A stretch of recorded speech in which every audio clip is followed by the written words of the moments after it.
Hi అండి. Mutton curry easy మెథడ్లో ఎలా చేయాలో చూపిస్తాను. వంట రాని వాళ్ళు కూడా ఈజీగా చేసేస్తారు. టేస్టీగా ఉంటుంది. నేను ఎలా చేశానో చూపిస్తాను. నేను ఇక్కడ కేజీ మటన్ నీట్గా క్లీన్ చేసి తీసుకుంటున్నాను. అందులోకి హాఫ్ టీ స్పూన్ పసుపు, హాఫ్ టీ స్పూన్ సాల్ట్, హాఫ్ టీ స్పూన్ కారం, అలాగే 1 స్పూన్ అల్లం వెల్లుల్లి పేస్ట్, హాఫ్ కప్పు పెరుగు వేసుకొని కలుపుకోవాలి. ఉప్పు కారం ముక్కలకి బాగా పట్టేటట్లుగా కలుపుకొని మూత పెట్టేసి హాఫ్ అన్ అవర్ లేదా 1 అవర్ పాటు ఫ్రిడ్జ్లో అయినా పెట్టుకోవచ్చు. లేకపోతే బయట హాఫ్ అన్ అవర్ లేదా 1 అవర్ పాటు ఇలాగే వదిలేయాలి. నాన్ వెజ్ కూరలు వండేటప్పుడు ఆయిల్ కొంచెం ఎక్కువగానే పడుతుంది. కుక్కర్లోకి చిన్న కప్పుతోటి హాఫ్ కప్పు ఆయిల్ వేసుకోవాలి. ఆయిల్ హీట్ ఎక్కిన తర్వాత జీరా, బిర్యానీ ఆకు, సోంపు, చెక్క లవంగం వేసి ఫ్రై చేసుకోవాలి. స్పైసెస్ మొత్తం ఆయిల్లో ఫ్రై అయ్యాక సన్నగా కట్ చేసి పెట్టుకున్న ఆనియన్ ముక్కలను చిన్న కప్పుతోటి 1 కప్పు వేసుకొని ఫ్రై చేసుకోవాలి. సన్నగా కట్ చేసి పెట్టుకున్న ఆనియన్ ముక్కలు వేసుకోవడం ఇష్టం లేకపోతే మిక్సీలో ఆనియన్ వేసుకొని పేస్ట్ చేసుకొని అయినా వేసుకోవచ్చు. ఆనియన్ ముక్కలు మెత్తబడేంత వరకు ఫ్రై అయ్యాక సన్నగా కట్ చేసి పెట్టుకున్న పచ్చిమిర్చి ముక్కలను వేసి మొత్తం మిక్స్ చేసుకుంటూ ఫ్రై చేసుకోవాలి.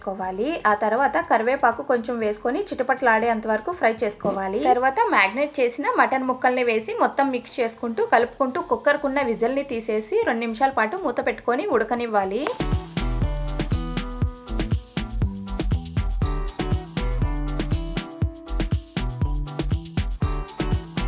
రెండు నిమిషాల తర్వాత కుక్కర్ మూత తీసి మొత్తం మిక్స్ చేసుకొని హాఫ్ కప్పు వరకు టమోటా ముక్కలను వేసి టమోటా ముక్కలు మొత్తం మెత్తబడేంత వరకు మూత పెట్టుకొని 2 నిమిషాల పాటు మళ్ళీ మగ్గించుకోవాలి.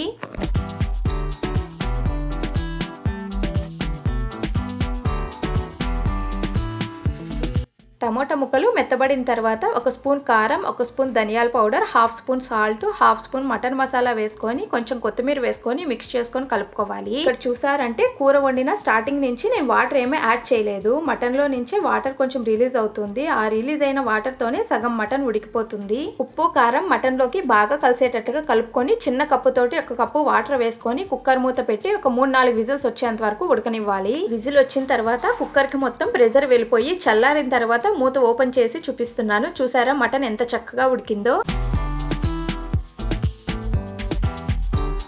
ఇప్పుడు మళ్ళీ స్టవ్ ఆన్ చేసి కూర మొత్తం కలుపుకొని చిన్న కప్పుతోటి హాఫ్ కప్పు కొబ్బరి పేస్ట్ కానీ కొబ్బరి పౌడర్ కానీ వేసుకొని మొత్తం మిక్స్ చేసుకోవాలి. తర్వాత 1 స్పూన్ గరం మసాలా, కొంచెం కొత్తిమీర వేసుకొని కూర మొత్తాన్ని కలుపుకొని 2 నిమిషాల పాటు ఉడికించుకుంటే మటన్ కర్రీ రెడీ అయిపోయినట్లే. నేను తీసుకున్న మసాలాలు కొంచెం స్పైసీగా ఉంటాయి, అందుకే కరెక్ట్ కొలతలతో వేసుకున్నాను. మీరు ఇంకొంచెం ఎక్కువ స్పైసీగా తినే వాళ్ళు ఉంటే కొంచెం ఉప్పు కారం యాడ్ చేసుకుంటే సరిపోతుంది.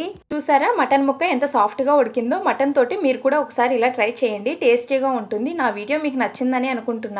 నా వీడియోస్ ఫస్ట్ టైం కనుక చూస్తున్నట్లయితే సబ్స్క్రైబ్ చేసుకొని లైక్ ఇవ్వండి. Thanks for watching my video.